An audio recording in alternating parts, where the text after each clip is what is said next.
metabolisme dengan vitamin D gitu salah satunya. Betul, Memang karena benar. PCOS kan mungkin masih dikaitkan juga dengan autoimun. Itu sering sekali disebut-sebutkan. Iya. Dok, untuk berjemur dok tadi belum dijawab. Oh Berjemur iya, iya. idealnya Berjemur tuh begini.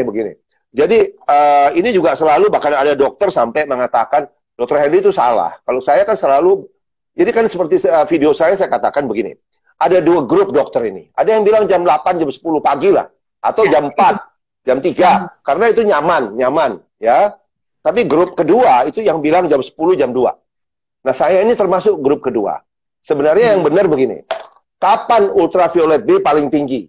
Karena yang membentuk vitamin D kan UVB kan?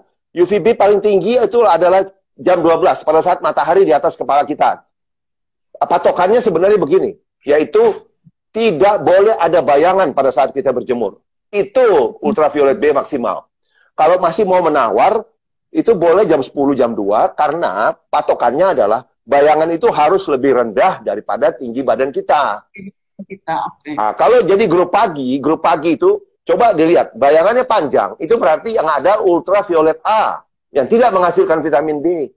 Tidak menghasilkan. Dan bahayanya, kalau pagi atau sore itu kan nikmat. Jadi kita merasa tidak bahaya. Padahal tidak loh.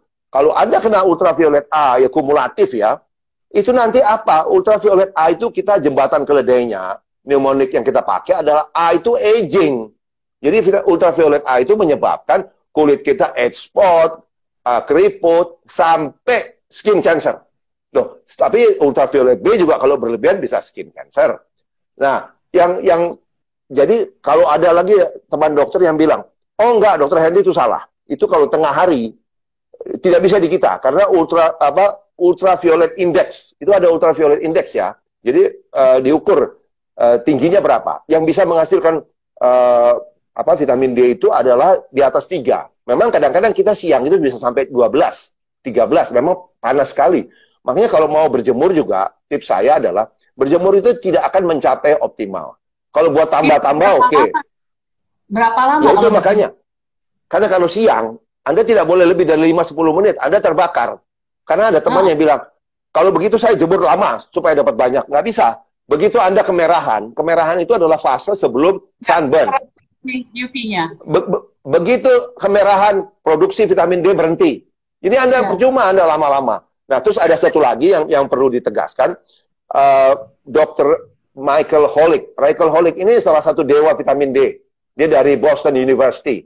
Ya, dia juga yang mengatakan adalah vitamin D pada bulan November 2020, vitamin D itu bisa melindungi terhadap infeksi COVID-19 sampai 70%. Jadi tidak kalah dengan vaksin. Tidak kalah dengan vaksin manapun. Ya. Itu dengan level 80-100 ya dok?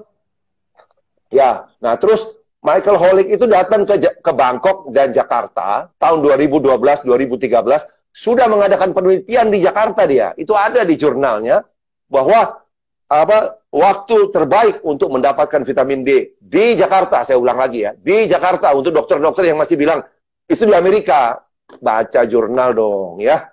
Jadi Michael Holick bilang di Jakarta tahun 2013 waktu terbaik untuk mendapatkan vitamin D adalah jam 11, jam 1. Itu sudah ada penelitiannya. Jadi teman-teman sejawat yang tidak melakukan penelitian, jangan terlalu banyak buka mulut, nanti malu-maluin gitu loh. Kalau saya juga tidak melakukan penelitian. Saya melakukan penelitian, tapi tidak melalui sinar matahari. Yang sinar matahari sudah dilakukan, kita tinggal kutip. Tapi biasa kan, bangsa kita kan banyak ngomongnya, tapi baca kurang. Baca nggak mau gitu.